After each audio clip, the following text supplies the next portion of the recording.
Hi friends, வாங்க இன்றைக்கி நம்ம என்ன பார்க்க போகிறோம்னு பார்த்தீங்கன்னா, கறி சுவையே தோற்று போகிற அளவுக்கு பலாக்கொட்டை பொரியல் எப்படி செய்கிறதுன்னு சொல்லிட்டு பார்க்க போகிறோம். அதுக்கு நான் தேவையான அளவுக்கு பலாக்கொட்டை எடுத்து வெயிலில் காய வச்சு எடுத்துருக்கேன். வெயிலில் காய வச்சிங்கன்னா இந்த மாதிரி தோல் உரிக்கிறதுக்கு நல்லா சூப்பராக ஈஸியாக வந்துடும். இப்போ நான் எல்லா பலாக்கொட்டையும் தோல் உரித்து எடுத்துகிட்டு வந்துடுறேன். இப்போ பாருங்கள், நான் எல்லா பலாக்கொட்டையும் தோல் உரித்து எடுத்துகிட்டு வந்துட்டேன். இப்போ நம்மளுக்கு விருப்பப்பட்ட ஷேப்பில் பலாக்கொட்டையை கட் பண்ணி எடுத்துகிட்டு வந்துடலாம். பலாக்கொட்டை ரொம்ப ஹார்டாக இருக்கிறதுனால நம்ம வேக வச்சுட்டு தான் இன்றைக்கி செய்ய போகிறோம். நான் இன்றைக்கி ஒரு 3/4 பாத்திரத்துக்கு வேக வைக்க போகிறேன். பலாக்கொட்டை முங்குற அளவுக்கு தண்ணி கொதிக்க விடலாம். தண்ணி கொதி வந்ததுக்கப்புறம் நம்ம பலாக்கொட்டையை அதோடு சேர்த்துடலாம். பலாக்கொட்டைக்கு தேவையான அளவுக்கு உப்பு சேர்த்துக்கலாம். இப்போ நல்லா பலாக்கொட்டை வெந்து வரட்டும். குக்கரில் வச்சிங்கன்னா ரொம்ப கொலனா மாவு மாதிரி ஆகிடும். ஒரு விசில் வச்சாலும் 2 விசில் வச்சாலும் நம்ம இந்த மாதிரி பாத்திரத்தில் வைக்கும் போது நம்மளுக்கு கரெக்டான பதத்தில் நம்ம இறக்கிடலாம். இப்போ நல்லா கொதி வந்துருச்சு. இப்போ 3/4 பதம் வெந்திருக்குதான்னு சொல்லிட்டு ஒரு கத்தி வச்சு கட் பண்ணி காட்டுறேன் பாருங்கள். இந்த அளவுக்கு வெந்திருக்கணும். நம்ம பொரியல் செய்யும் போதும் அதுலேயும் கொஞ்சம் தண்ணி ஆட் பண்ணி கொஞ்சம் வேக வைக்க போகிறோம். அதனால் இந்த அளவுக்கு வெந்தால் போதும்.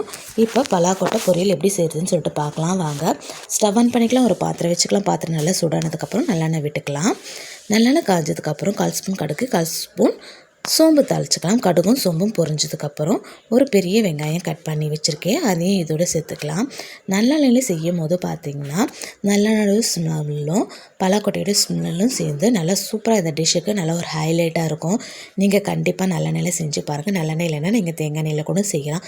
தேங்காய் எண்ணெயில் செஞ்சிங்கனாலும் இந்த டிஷ் இன்னும் நல்லா சூப்பராக இருக்கும். வெங்காயம் கண்ணாடி பதம் வதங்கினதுக்கப்புறம் ஒரு கொத்து கருவேப்பிலை சேர்த்துக்கலாம். கருவேப்பிலை பொரிஞ்சதுக்கப்புறம் நான் ஒரு 8 பல்லு பூண்டை குட்டி குட்டியாக கட் பண்ணி வச்சுருக்கேன். பலாக்கொட்டை வாய்வுன்றதுனால நம்ம பூண்டு முக்கியமாக சேர்த்துக்கணும். அப்போ பலாக்கொட்டையில் இருக்கிற வாய்வை இந்த பூண்டு எடுத்துரும். நீங்கள் விருப்பப்பட்டிங்கன்னா இஞ்சி கூட சேர்த்துக்கலாம். வெங்காயம் நல்லா கோல்டு கலரில் வதங்கினதுக்கப்புறம் ஒரு பெரிய தக்காளி கட் பண்ணி வச்சுருக்கேன், அதையும் இதோடு சேர்த்துக்கலாம். நல்லா தோல் பிரிஞ்சு வர அளவுக்கு நம்ம நல்லா மேஷ் பண்ணி எடுத்துக்கலாம். இப்போ பார்த்திங்கன்னா தக்காளியோடைய தோல் நல்லா பிரிஞ்சு வந்துடுச்சு. 1/4 ஸ்பூன் அளவுக்கு மஞ்சத்தூள், 2 டேபிள் ஸ்பூன் அளவுக்கு வீட்டில் அரைச்ச குழம்பு மிளகாய்த்தூள் சேர்த்துக்கலாம். நீங்கள் குழம்பு மிளகாய்த்தூள் இல்லைன்னா தனி மிளகாய்த்தூளும் தனியாத்தூளும் தனித்தனியாக சேர்த்துக்கலாம். இப்போ நம்ம 3/4 பாத்திரத்துக்கு வேக வச்ச பலாக்கொட்டையும் இதோடு சேர்த்துக்கலாம். நம்ம மிளகாய்த்தூளோடையும் மஞ்சத்தூளோடையும் பச்சை வாசனை போகிற அளவுக்கு நல்லா கிளறி கொடுத்துக்கலாம். நீங்கள் ஒரு பலாக்கொட்டை எடுத்து சாப்பிட்டு பாருங்கள். ஏன்னா நம்ம வேக வைக்கும் போது கொஞ்சமாக உப்பு போட்டிருக்கோம், அந்த உப்பே போதுமா அப்படின்னு சொல்லிட்டு. பத்தலைன்னா இந்த ஸ்டேஜில் கொஞ்சமாக உப்பு சேர்த்துக்கோங்க. உப்பு சேர்த்துட்டு மறுபடியும் நம்ம கிளறி கொடுத்துக்கலாம்.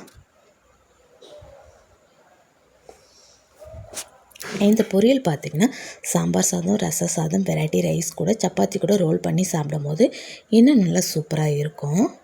கண்டிப்பாக இந்த மாதிரி செஞ்சு பாருங்கள். இப்போ நம்ம சேர்த்துருந்த குழம்பு மிளகாய் தூளுடைய பச்சை வாசனை போயிடுச்சு. எண்ணெயும் நல்லா பிரிஞ்சு வந்துடுச்சு பாருங்கள். இந்த ஸ்டேஜில் நம்ம 1 டம்ளர் அளவுக்கு தண்ணி விட்டுக்கலாம். ஏன்னா நம்ம வேக வைக்கும் போது 3/4 பாத்திரத்துக்கு தான் பலாக்கொட்டையை வேக வச்சுருந்தோம். முழுசாக வேகிறதுக்கு இன்னும் 1 டம்ளர் தண்ணி ஊற்றிக்கலாம். தண்ணி ஊற்றி வேக வைக்கும் போது பார்த்திங்கன்னா இந்த மசாலா எல்லாம் சேர்ந்து பலாக்கொட்டை உள்ளே இறங்கும். அப்போ நம்ம சாப்பிடும்போது தனியாக பலாக்கொட்டை மாவு மாதிரி இல்லாமல் இந்த மசாலாவோடு சேர்ந்து உப்பு காரம் எல்லாம் சேர்ந்துருக்கும். அதனால தான் நான் 1 டம்ளர் தண்ணி ஊற்றி வேக வைக்கிறேன். இதை ஒரு 5 நிமிஷத்துலேயே டக்குன்னு வெந்து வந்துடும்.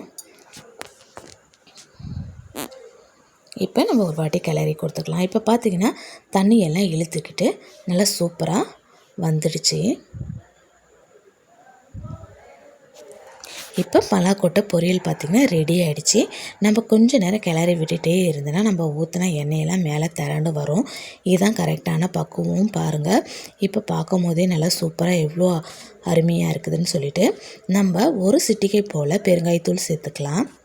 ஏற்கனவே நம்ம பூண்டு சேர்த்துருக்கோம், அதுவும் வாய்வு எடுக்கும். பெருங்காயத்தூளும் வாயுவும் எடுக்குன்றதுனால இந்த ஸ்டேஜில் நம்ம இறக்கிறதுக்கு முந்தி இந்த மாதிரி பெருங்காயத்தூள் சேர்த்து நம்ம இன்னும் நல்லா கிளறி கொடுத்துக்கலாம். பெருங்காயத்தூளுடைய பச்சை வாசனை போகிற அளவுக்கு நம்ம கிளறி கொடுத்துக்கலாம். தயிர் சாதத்தை கூட நீங்கள் வச்சு சாப்பிட்டிங்கனாலும் இன்னும் நல்லா சூப்பராக டேஸ்ட்டாக இருக்கும். சின்னவங்கலேருந்து பெரியவங்க வரை நல்லா விரும்பி சாப்பிடுவாங்க. கண்டிப்பாக பலாக்கொட்டை கிடைக்கும் போது கண்டிப்பாக இது மாதிரி செஞ்சு பாருங்கள். இப்போ அம்மிக்கு பாருங்கள், நல்லா எந்த அளவுக்கு நல்லா மாகு மாதிரி வெந்திருக்குதுன்னு தெரியுது. இந்த மாதிரி வேக வச்சு நம்ம சாப்பிடும்போது நல்லா சாஃப்டாக சூப்பராக இருக்கும் நீங்கள் சாப்பிட்றதுக்கு. இது பலாக்கொட்டை பொரியல்னு இல்லை, கறி மாதிரியே இருக்குதுன்னு சொல்லிட்டு நல்லா விரும்பி சாப்பிடுவாங்க.